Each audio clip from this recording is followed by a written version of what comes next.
नमस्कार, न्यूज 21 देख रहे हैं आप और मैं हूं आपके साथ अखिल। बिरानी गौशाला समिति ने मुख्यमंत्री को गौशाला अनुदान बढ़ाने पर धन्यवाद देते हुए बिजली, पानी और अतिक्रमण हटाने की मांग रखी।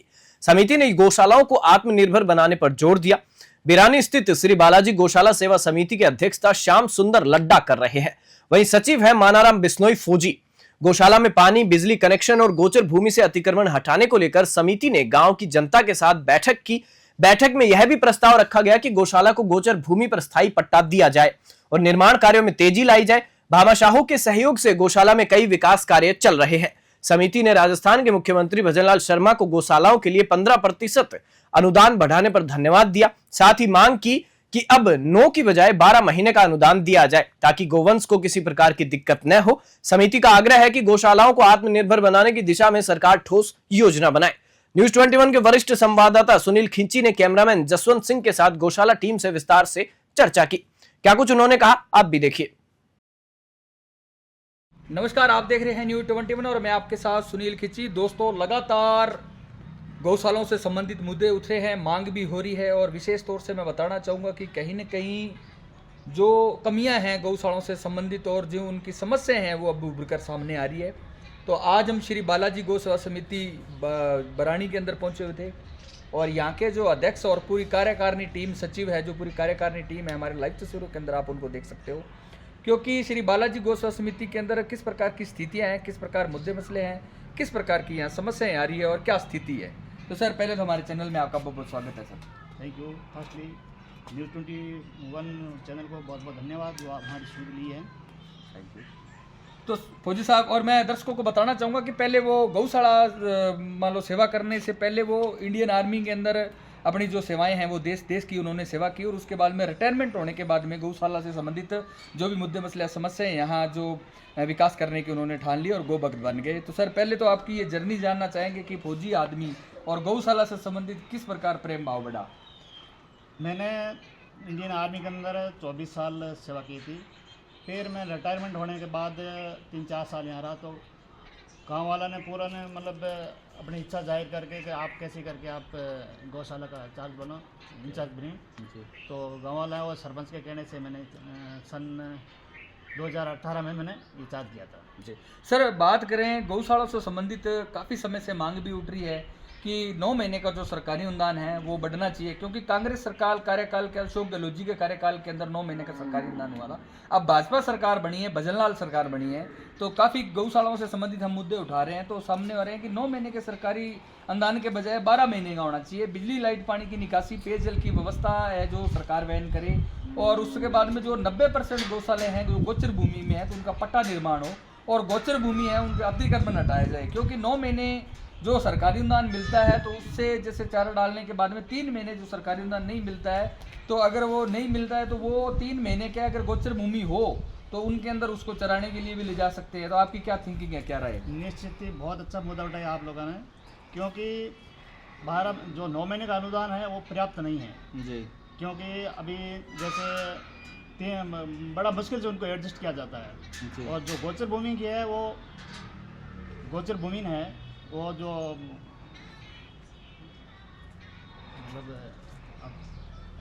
तो बात करें सर, गौशालाओं से संबंधित निजी है किस प्रकार हो जाती है, कितने गोवंश है आपको, क्या क्या समय पर डालते हो आप, और अगर इनको अच्छा फीड मिले, नस्ल सुधार हो, प्रजनन क्षमता हो, अच्छे तरीके की दवाई दी जाए, चिकित्सा की थोड़ी बढ़ोतरी हो, टेक्निकल हाईटेक गौशालाएं बन जाए तो अर्निंग हो सकती है। बिल्कुल साहब। एक तो फर्स्टली तो हर गौशाला के अंदर एक हॉस्पिटल होना चाहिए। वो हॉस्पिटल हर गौशाला में है नहीं।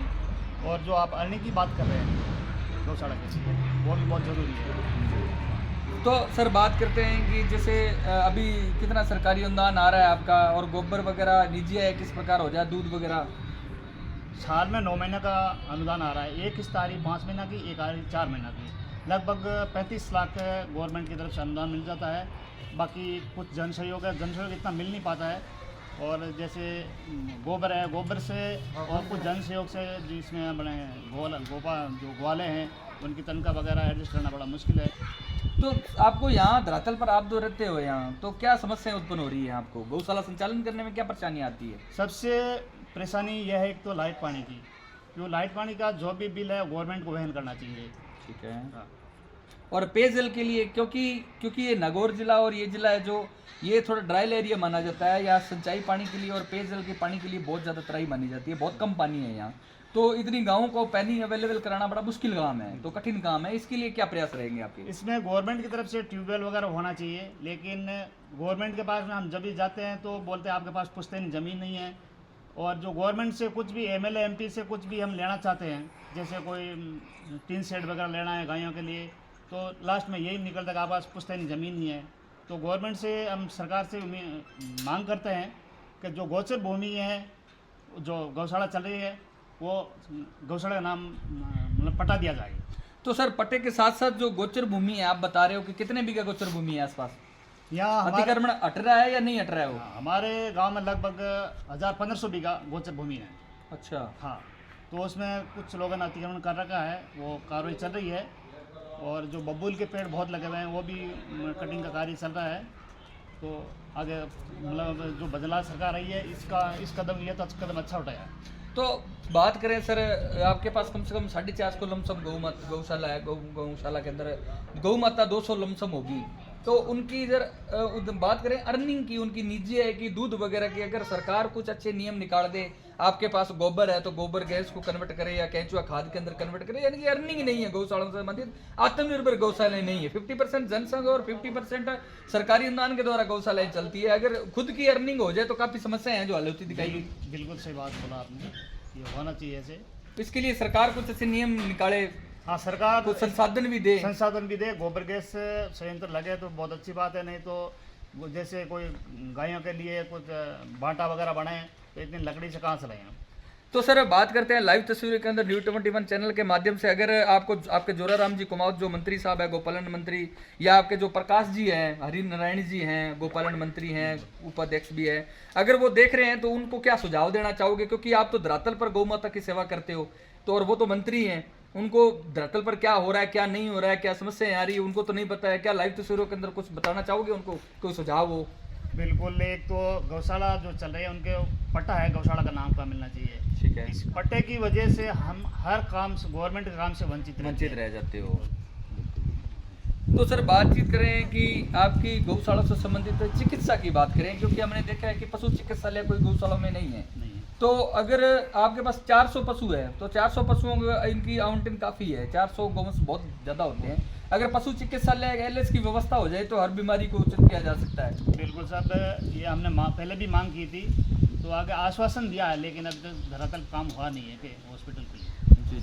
तो किन समस्याओं का सामना करना पड़ता है? धरातल पे आप रहते हो, ज़्यादा बिजली पानी की रहती है? बिजली पानी की बहुत ज़्यादा समस्या रहती है। वैसे ड्राई एरिया है और अभी ट्यूबवेल भी खुदा है, लेकिन पर्याप्त पानी नहीं है हमारे पास में। जी बिल्कुल। एक सर जो 15% सरकारी अनुदान सरकार ने बढ़ाया है अभी, तो वो काफ़ी गौशाला कार्यकारिणी टीम से मिले हैं, तो वो बोल रहे हैं भाई अभी ये तो कम है, 5 रुपये बढ़ाया है। 5-7 रुपये से क्या होता है? इतना चारा महंगा हो चुका है, पानी इतना महंगा हो चुका है, बिजली इतनी महंगी हो चुकी है, और 15% है जो 5 रुपये सरकारी अनुदान बढ़ा है, तो कुछ भी नहीं बढ़ा। तो 25-50 किया है, तो इसको 100 और 50 हो। बिल्कुल सर, हमारी मांग यही है कि 50 और 100 होना चाहिए। जो 3 साल से छोटा है उनका 50, और 3 साल से अबव है उनका 100 होना चाहिए। बात करें विशेष तौर से विकलांग पशुओं के लिए, अंधे पशुओं के लिए कुछ अलग से कुछ फंड दिया जाए। और बात करते हैं कलेक्टर साहब और सरकार की एक गाइडलाइंस अभी हमने सुनी थी, मीडिया के माध्यम से हमने देखा था कि इनकी मांग है कि जो आवारा पशु है गौशालों से एडजस्ट किया जाए। लेकिन गौशालों के पास मान लो सरकारी अनुदान अगर बढ़ाए फुल, उनको जो गौ माता है वो इस गौशाला के अंदर एडजस्ट करें, उसको अलग से फंड दिया जाए, ये भी मांग है। बिल्कुल, हमारी ये मांग है कि अलग से उनको दिया जाए। वैसे गवर्नमेंट बोलती है कि आप 10% ही बढ़ा सकते हैं, लेकिन हमारे को गौशाला को बोलते हैं, आदेश देते हैं कि आप जितने गोवंश है बाहर लेकर आओ। तो उसमें हमारे कोई समस्या आ रही है कि उतना अनुदान भी दे नहीं पाते हैं, उसमें ना तो इनकी ढंग से रखरखाव कर पाओगे ना उनका। तो समय समय पर किस प्रकार सेवा की जाती है गौशाला में गौ माता की? समय समय पर चारा वगैरह डाला जाता है, लापसी वगैरह भी होती है कि या शादी गांव में कोई प्रोग्राम फंक्शन होता है? क्या है सब, जैसे इस साल थोड़ा जमाना ठीक हुआ था, तो पूरे गांव में जो गांव पूरा है वहाँ से जा करके कुछ बाजरा वगैरह इकट्ठा करके लाते हैं। अभी लगातार 2 महीने से हम उस गायों को लापसी खिला रहे हैं। अभी गर्मी का मौसम आ गया तो लापसी हमने बंद की है, और कुछ जो भामाशा लोग हैं उनसे पैसे इकट्ठे करके अब 2 महीना से गोभी है जो कम रेट में मिल रही है, हरा चारा है, अगर लाइव तस्वीरों में न्यू 21 चैनल के माध्यम से आपको काफ़ी लोग देखेंगे, तो जैसे उनसे अगर कोई भाई आपकी इस गौशाला के अंदर संबंधित कोई सेवा करना चाहे अपनी निजी तौर से, निजी कमाई से, तो किस प्रकार कॉन्टैक्ट नंबर का क्या स्थायी पता रहेगा? मैं उनसे हाथ जोड़ के रिक्वेस्ट करता हूँ, आप कभी भी मेरे को फ़ोन कर सकते हो। मेरा नंबर है 9001077929, मनाराम बिश्नोई। और कहीं भी आप बोलोगे आप हम जैसे डोनेशन दे रहे हैं तो मैं वहाँ हाजिर हो जाऊँगा। और हम उम्मीद करता हूँ